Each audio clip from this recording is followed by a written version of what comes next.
everybody? This is the Rhythm and Flow Podcast, episode 4. We got Kaniel up in here. Say what's up. Yo, what up? It's your boy Kaniel The One. Yes, sir, man. Episode 4. We're back. I'm back. Shout out to Angel. He's behind the camera, man. He held it down for us last week. We're here with our boy Kaniel. We're going to be doing it again. Rhythm and Flow, episode 4. Let's get into it. Hell yeah. So, Kaniel, do you go by Kaniel or Kaniel The One? Just depends on who's asking, pretty much. You know what I'm saying? Nah, but usually Kaniel. Okay. Kaniel The One producer name, but definitely just Kaniel. Oh, for sure. So, tell us a little bit about yourself. What do you do? Music producer. I know how to engineer, DJ. I've worked with Chris Brown, Young Thug, Lil Durk, Lotto, Future, whoever, type shit. Man, a lot of people, bro. Yeah. Some big names, though. What's up? So, is that more recent, or is that like something you've done within the years, or talk us a little bit about that? So that's definitely been more recent. I would say I've been making music since I was 11, so I'm 24 now. But I would say my career really started turning up 2020 during COVID, because that's when Go Crazy came out, and then once that record came out, it changed everything. But I mean, shit, that was already 10 years into me making beats. So. Oh damn. Man, so you said you started making music when you were 11. Yeah. Maybe talk us through that. What were you doing at 11? Were you playing instruments in the school band? What was your kind of musical journey? I'm sure. Yeah, what was that come up like? Yeah. So basically when I was younger, I always played the drums since I was 5, you know what I'm saying? My dad was in a Mexican band, and my mom was really into music, and so me being 11 is when I first started making beats. Besides that, I was always making music, but my older brother, he got a machine MPC and he's 10 years older than me, so at the time he was probably my age, and he was using it, and then he just let me borrow it, and I was using it way more than him. And then, so he just kind of gave it to me. And then since I was 11, I've pretty much just been just making a lot of beats. I started off on a beat pad, switched over to different softwares and all of that. But I've basically been doing music my whole life, but making beats probably, after I was 11. That's fire. Damn, that's crazy. So you basically have a background in music then. With your dad, he was in a band, and then your brother was making beats, or at least trying to. But you took over that pretty easy then, it sounds like. Yeah, pretty much. Even when I was little, when I was 5, 6, my brother put me on to what a music producer is, what a writer is, what everything is. He's hella into music. He's one of the most knowledgeable probably people that I know in music, regardless. So he put me on to everything before, and so I already knew who was making all the beats. I knew who was writing all the stuff when I was 5, 6 years old, just because he was just really putting me on to everything.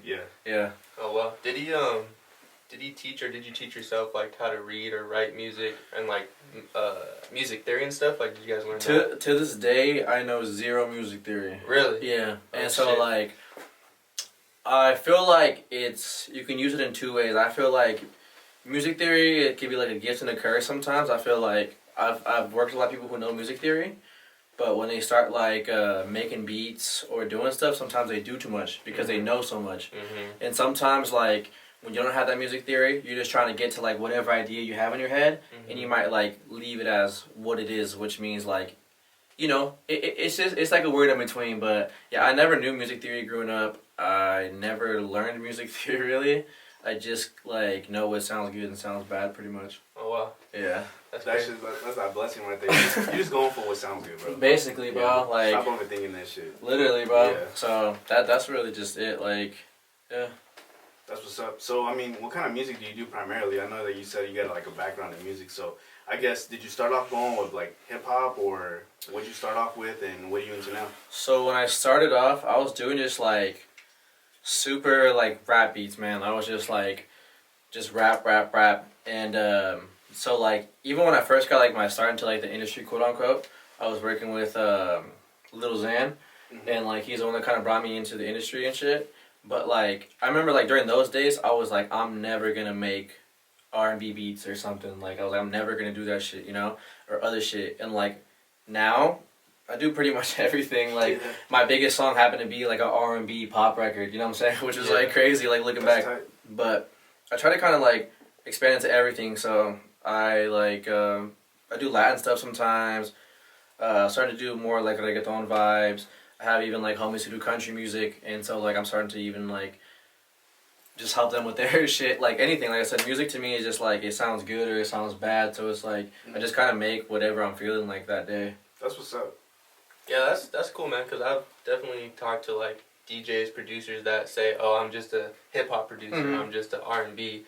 So, what is your kind of thoughts on just being in one genre versus being in all genres? Like, do you think there's like a upside versus just being a straight hip hop producer versus being like a everything all genre producer? I mean, I guess it just depends how you look at it. You know what I'm saying? Because like, there's like certain producers. So I guess for me, like my favorite producers were always like genre breaking producers that could go and do like different type of genres. But I don't necessarily think it like makes you like better or something than the other one that just stuck to what they're doing. You know what I'm saying? Because I mean, like I said, Metro pretty much he just does like trap shit and like hip hop. But I mean, he's fucking crazy. You couldn't say that he's like worse than like somebody else who can do pop and R&B. You know what I'm saying, or whatever. And but yeah, no, like I just want to make everything. I think it sounds fire. Like you know, I'm just gonna go with it. Yeah, you definitely don't want to be like closed in either. You definitely want to like experiment and, you know, get better all around, because I feel like that's how everybody gets better too. No, for sure, bro. Like, just trying new shit is like the best thing you can do for yourself, you know? I believe that. So you were talking about how you got like involved with like Lil Xan. You said Drake, Young Thug. Like, those are some pretty, really, really good names. Like, how'd that happen? Like, did you just kind of like meet the right person? You network a lot, or what's that like? I would say everything is like a domino effect, right? But like you have to like set yourself up for that, right? So like the first 2.5 years out of the 5 years that I was in LA, I was sleeping in my car. Okay. And so like, but just during that time, like I was just trying to meet hella fucking people. Like I didn't give a fuck if you're a photographer, videographer, engineer, whatever. Like if I wanted to work with just, let's say like this rapper I saw on Instagram, I would like look at all of his homies. Like, is he like a videographer? Let me hit him up. If it's easier for me to hit him up to work with this artist, I'm gonna hit him first, and I'll be like, yo, like, I got you. That's smart. You know what I'm saying? Can you plug me with this homie? Maybe like if he's a videographer, I got a homie that needs a music video. You can get paid out. Like, you know what I'm saying? Just trying to make stuff like more transactional, because at the end of the day, people have shit to do. You know what I'm saying? And so like, it's got to make sense for them to want to help you too. And so yeah, it was just a lot of that. Like, especially in the beginning of my career, I remember like being in high school class and telling myself like, by the end of the day, I need to DM like 15 people, like whether like producers, artists, whatever, that I know at a certain point, even if it's not like today, maybe by doing something with one of them, next year it's going to come into fruition, or in 4 years, whatever, you know what I'm saying? Yeah. But I would always make it a thing to just like try to reach out to so many people that at some point in my life, something is going to like happen, you know? Yeah. So it pretty much was kind of like that. Like I had just met so many people throughout the years, and like the lines just kind of like aligned correctly with everybody, and yeah, so I had to do obviously like 150 like little to medium things for it to all have that one big thing. It wasn't just like that shit just like happened for me, you know? Like I had to just like do a bunch of shit. Without a doubt, bro. I mean, you gotta grind some way, and I mean, you've made it happen for yourself, obviously, and you know, you've been successful. I mean, you got the credentials to back that up. So that's what's up, bro. I mean, that's inspiring, you know. Were you born here? Yeah. In Oregon, at least? In Hillsboro. Hillsboro. Yeah, so I was born and raised in Hillsboro and shit, which is like, everybody, I tell people I'm from Portland, but I mean, when I'm out of state, because... Yeah. They don't know, They don't know. Little cities, suburbs. Nah, so I'm like, okay, Portland, but yeah, Hillsboro, born and raised. Damn, okay. So you went to LA, you slept in your car, and you just grinded. You were networking, you were doing all that. Like, do you feel like, you know, like now where you're at today, that all that has paid off so far? Yeah, for sure. Like, in a lot of ways, for sure. But I feel like I still have so much more to do, you know what I'm saying? So it's just like, it's paid off. But at the end of the day, like, even when I started this shit, I always knew that I was going to do this shit. Yeah. So it's like, but this was like one of like 1,000 things that I want to do with music. So it's just like, for sure, like it's paid off, but I just have 99% more to go, like with music shit. So I'm like, okay, what's next, you know? Yeah. Like just never trying to be complacent. That's sick. Yeah, man. So you just moved to LA. You know, you're out there grinding, doing your thing. What was that process like, you know, those 2-ish years before, like, that Go Crazy hit happened? Like, what was that? What were you doing? What were you getting involved in? Like, just talk us through what your LA journey was in those 2 years. So, yeah, basically when I was out there, I was sleeping in my car and, like, obviously your phone, you know what I'm saying? Like, that's your biggest asset in, like, the music industry. So, basically anybody that I had out there in LA, whether I had, like, met them or not or whatever, I would hit them, like, yo, like, let's work, let's do something, you know what I mean? And, because the thing about LA, too, is, like, everybody over there knows somebody. Oh, yeah. Like, it doesn't matter, like, if they work at, like, Ralph's or some shit, you know what I'm saying? Like, they know somebody who's doing something. Their cousins, literally, neighbor, like, whatever, like, so I would just link with, like, whoever on my phone and, like, just try to make a schedule out of that. And so, yeah, man, just, like, whoever I could do something with, I didn't give a fuck if they were, like, somebody's homie that just made beats or whatever. I would just try to do so much stuff that eventually, like, things would connect, you know?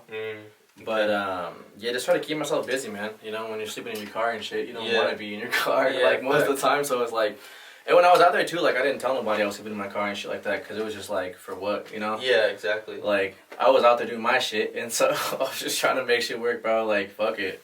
Bro, you had to, though. Like, you were, like, just straight up humbled in yourself and, like, living in a car. Like, it's like, how the fuck do I get out of here, you know?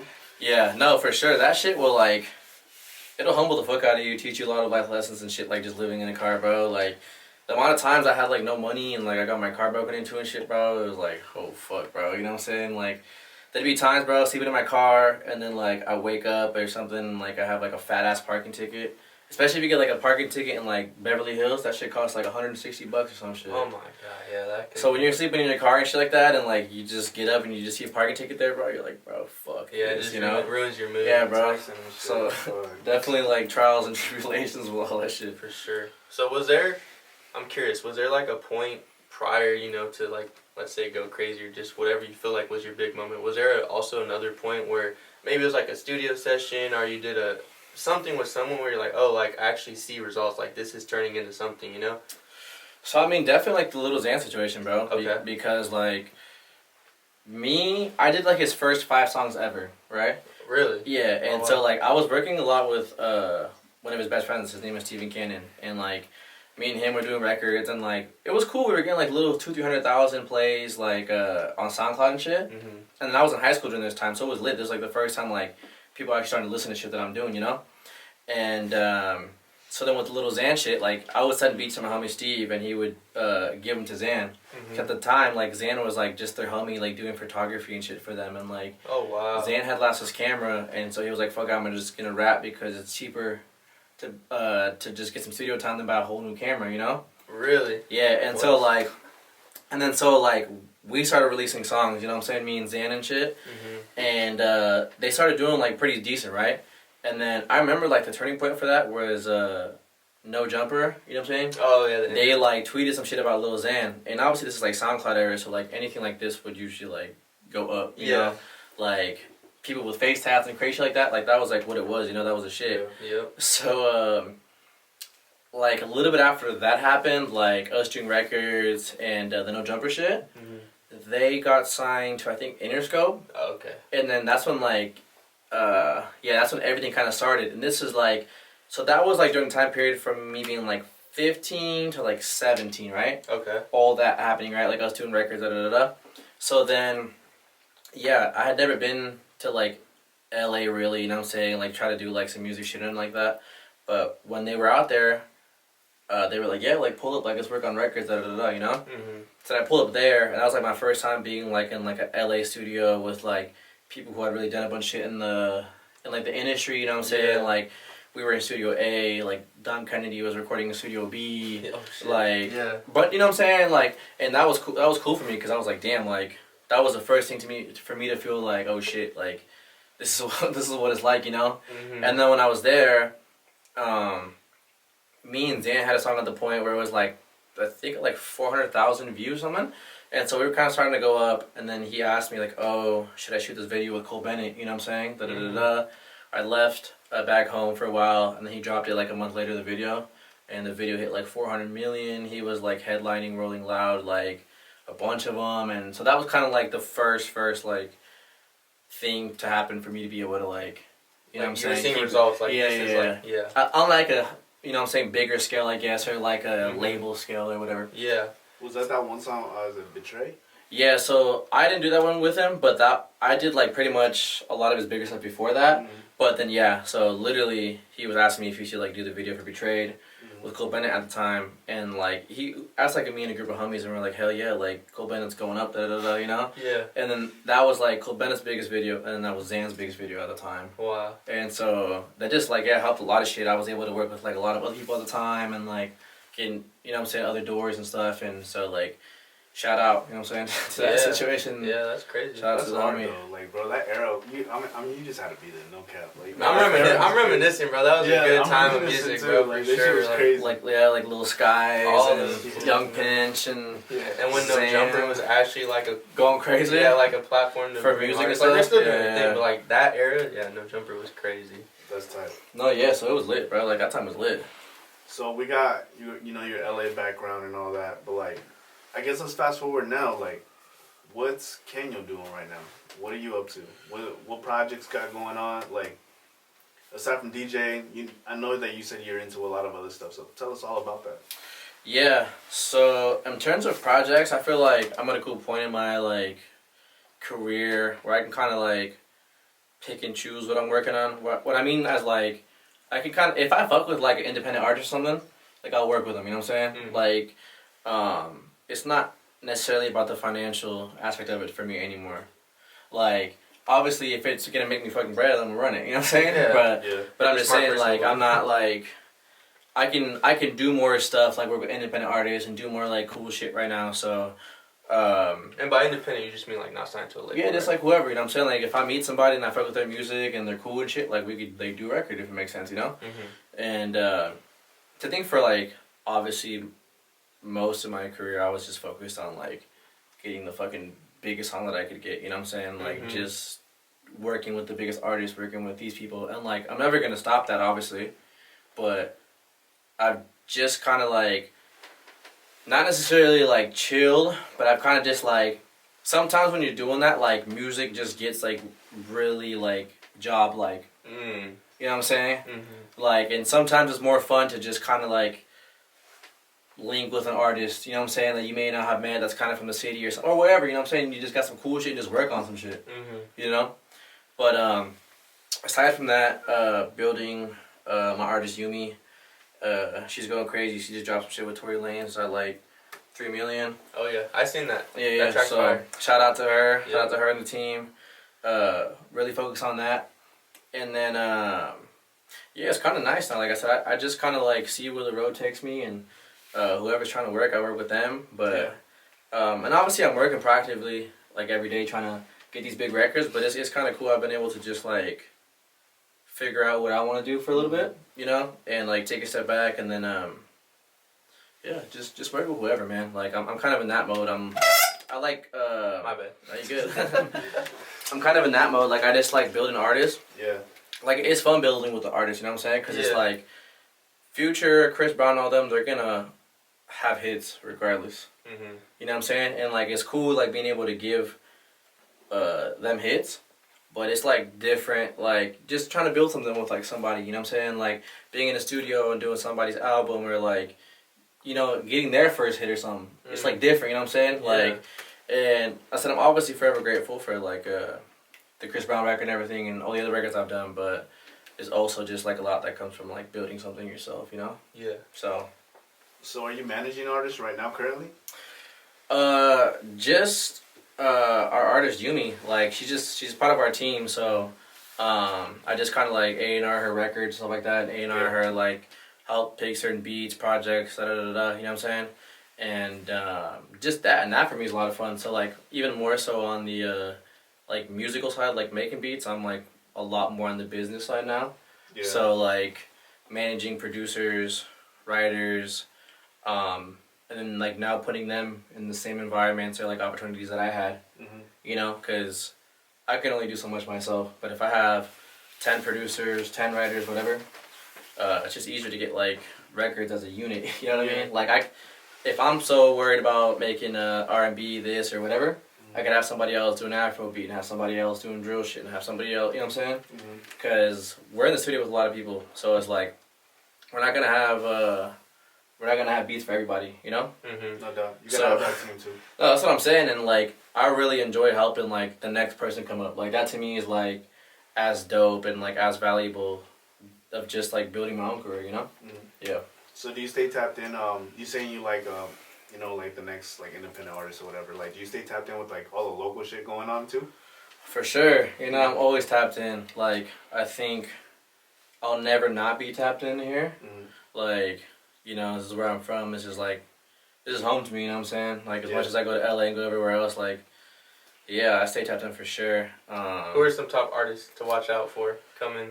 Portland, Salem, just Pacific Northwest, like anywhere. Put us on. So I'm gonna say obviously the little homie Andre James. Yes, sir. In the building too. In the building. Shout out my dog. I like Hef. Okay. Hef's cool. Yeah. Teaspoon's always going crazy. Those are probably my top 3 right now. Okay. I would say Hef, Teaspoon, and Andre. Is there any other artists in the area that you're looking to maybe work with? Yeah, I mean, I think yeah, I mean, for me, it's just like, yeah, if they have dope music, I'm gonna find out. I feel like eventually, like, there's certain times I'm obviously may not know, or I figure somebody else out later, or like, but I feel like if their stuff is dope enough, like I'm gonna find out. You know what I'm saying? Exactly. Like the music scene here is so small that it's like everybody knows who each other is. Like, there's so many new people making music, so many new producers making music, and that eventually, you know what I'm saying, it'll make its way. But I think right now that's just like the top 3 that I'm fucking with, but that doesn't mean I'm not like trying to people. No, definitely not. I'm definitely down to help, but the thing is too, like, it's got to make sense, you know what I mean? Of course. Like, it always does. People that I want to help is like people that are helping themselves. Yeah. You know what I'm saying? Like somebody that's like actively trying to do shit for themselves. Like if you're an independent artist and you're not like willing to like take the risks or steps that I took, like I'm not trying to be like, oh, like why should I help you? But it's like you're not even helping yourself at that point. There's people who are like willing to take these risks and do this, and like those are the ones that I'm trying to like help. Yeah. You know what I'm saying? And save like records for, or save this for, or whatever. You know what I'm saying? Like extend my hand to, because it's like, I'm not just gonna give like independent artists or local artists a beat that's just gonna like post that shit and just like leave it. Yeah. You know? No, that's actually a fire mentality, bro, because I feel like a lot of people sometimes think like, oh, this person is at this caliber and they don't want to help me. Yeah. But it's like, what are you doing to help yourself? Because like you said, bro, you're going to work with someone that's going to put in the work, they have good work ethic, they're hardworking. So it's like, if you're not doing that, why would you expect someone that's maybe a little bit above you to give you that, not a handout, but that advice that helps? Yeah. So that's the fire mentality. So it's like, I don't have a problem ever giving somebody advice and that, you know what I'm saying? Like, but it's like, yeah, if we're going to work on something, it's definitely got to be like, you already kind of helping yourself, you're already kind of making some shake for yourself. Mm-hmm. You know what I'm saying? Of course. Because it's like, I'm sure there's a lot of people who don't fuck with me just based off of that, like, just because they want me to just like, you know what I'm saying? Mm-hmm. They think because like, you know, I've done what I've done or whatever, that I got to like, you know, I'm supposed to help out everybody, but it's just like, 1, I don't have the time. 2, I don't have the energy.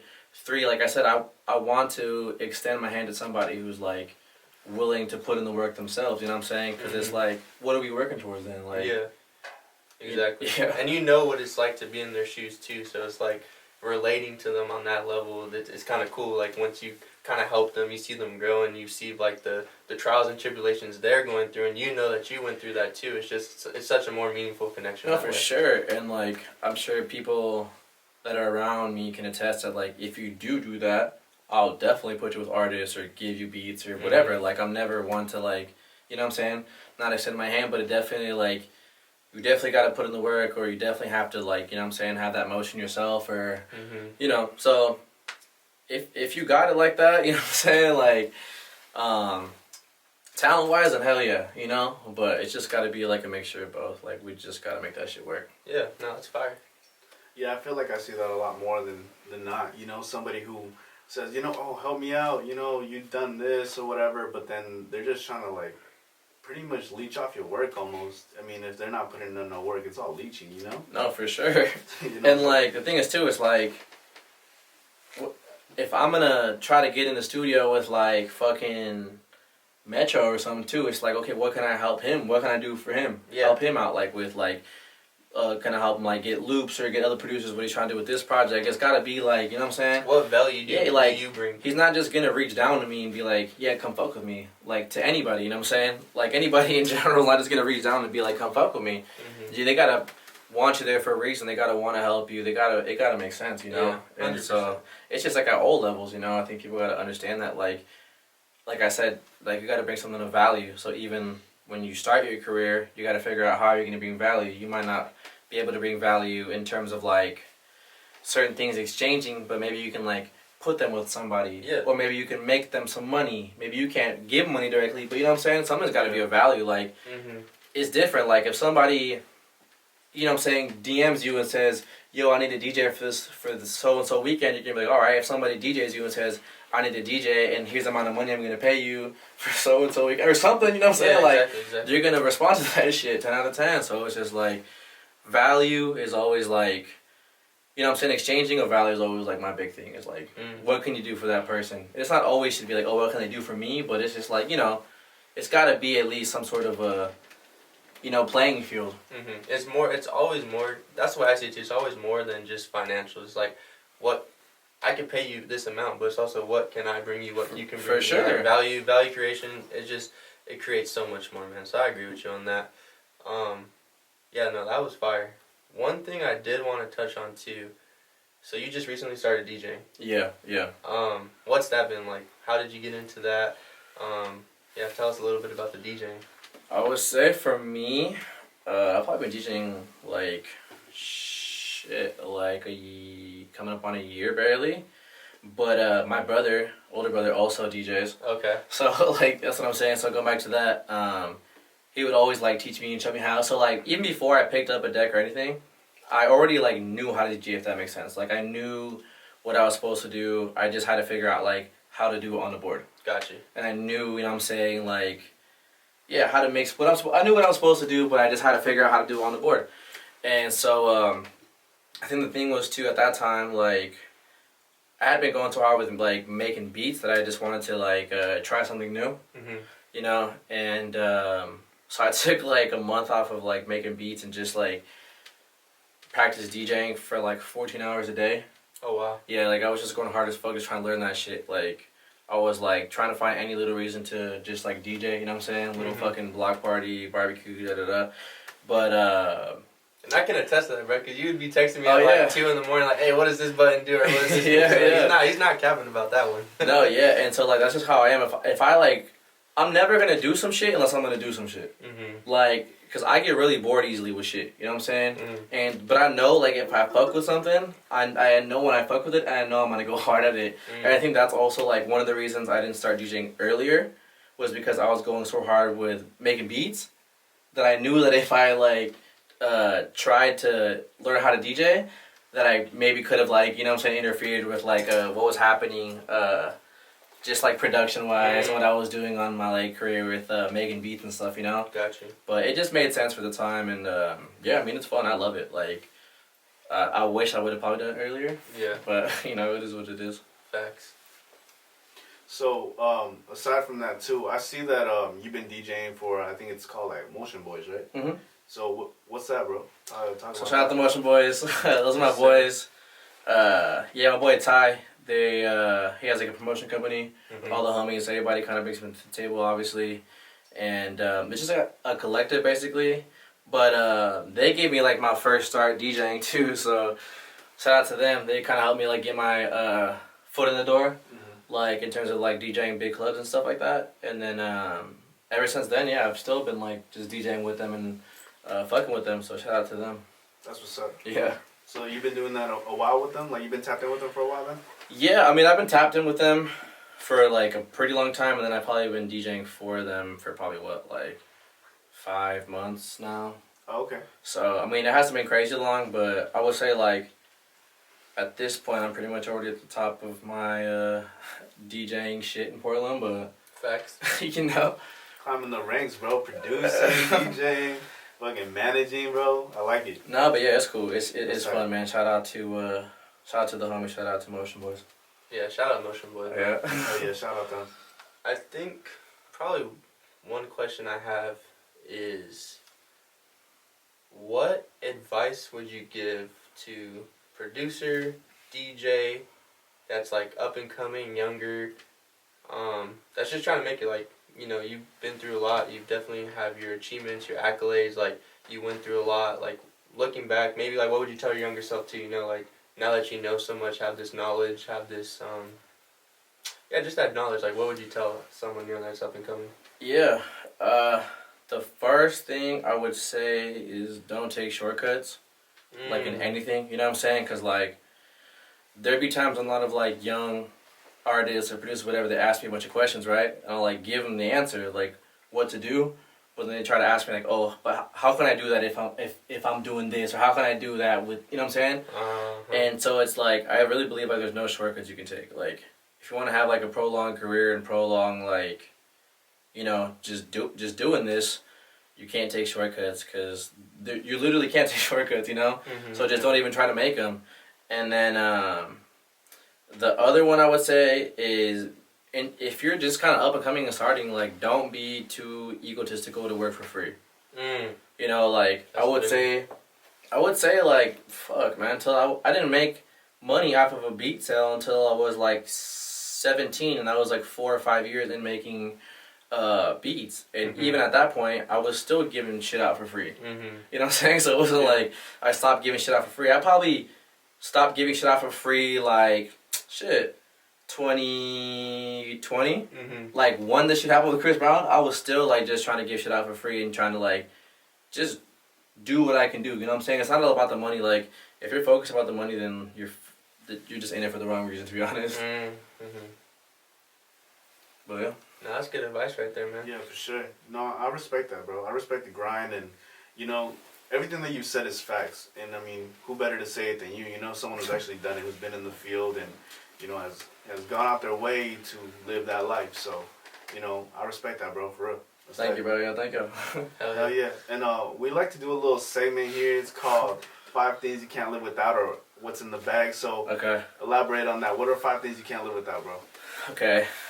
Let me switch up a little bit. I'm gonna say the, like, 5 things I'll bring to the studio. Oh yeah, that's fine. I'll have, like, my addition, right? So obviously my laptop, I just bring that everywhere no matter what, right? Okay. So that's number 1. Which one are you working with? Apple? Yeah, what laptop? It just depends, bro. I have a Mac, but I'm kind of like, I don't know anymore, bro. Really? It's because FL on a Mac be, what do you call it? That shit be just crashing, bro. Oh wow. It does though. And then I have, and then my Windows computer, that shit never, like, fucked up on me. So I'm kind of half and half. But right now I'm on a Mac. So we're going to go with my MacBook. Number 2, seeing my iLock, because that shit has, like, my fucking passcodes and registry and everything. If I don't have that shit, I can't, like, do half the shit that I do. And then I'm going to say a bag of hot chips. Fire. Like Takis or Flamas for sure. Okay. You know what I mean? I'm going to do those 3. And then, fuck, what else are you bringing to the studio, man? I'm going to say, if I can, I usually would try to bring, like, a MIDI controller. Okay. You know what I'm saying? Because I fuck with either way. I fuck with fucking drawing shit into the MIDI, but I also just like having that, like, you know, thing to bring. And then, fuck, bro. I think that's going to just be my 4, bro. I think those are, like, my 4 main things. Yeah, so that's what's in the bag, pretty much. Yes, sir. Bro, you know what kind of shocked me that you didn't mention? Is an external hard drive. Oh, yeah. Nah, you're right. My external. So there's my 5. Yeah. 5 right there. Nah, he's right, though, because I have literally all my drum kits and shit on there, and if I don't bring that shit, like... It's going to be a bad session. No, for sure. For sure. I'll be in shambles, bro. I should be like, fuck, bro. Like, you're right. So whatever fucking content creating or thing you do, you gotta have a hard drive, bro. A hard drive, the externals, every creator's, like, best friend, man. You need that shit, man. Hell yeah. Well, Kaniel, I appreciate you coming out here, bro. I mean, I think I ran out of questions, but in front of you, got any last minute questions? Man, nah, I don't. I think we really touched on everything. We do appreciate you for coming out, man. Hell yeah. Thank you guys for tuning in. Episode 4. Hell yeah. The One. Hell yeah. All the way from Hillsboro, man. He made the drive down to Salem, so shout out to him. For the homie, shout out. Yep, shout out to Andre behind the camera, man. Yeah. 503. Go listen to his shit. Yep, Angel, DB, man. Tap in with them. Again, shout out to Joy, our sponsors, man. Make sure y'all go check them out. joyenergy.com. fire flavors, man. Shout out to Money. Yeah. Shout out to Money, bro. Again, follow us on socials, Rhythm and Flow. We got, is it Kaniel The One? Yep, Kaniel The One. Kaniel The One. We got DJ Inferno and yours truly, Made by Power. 503 Films as well. And tap in, bro. Every Monday, we dropping consistently. Check out the reels. Check out the content. We'll see you next time. Yes, sir. Yes, sir. Peace.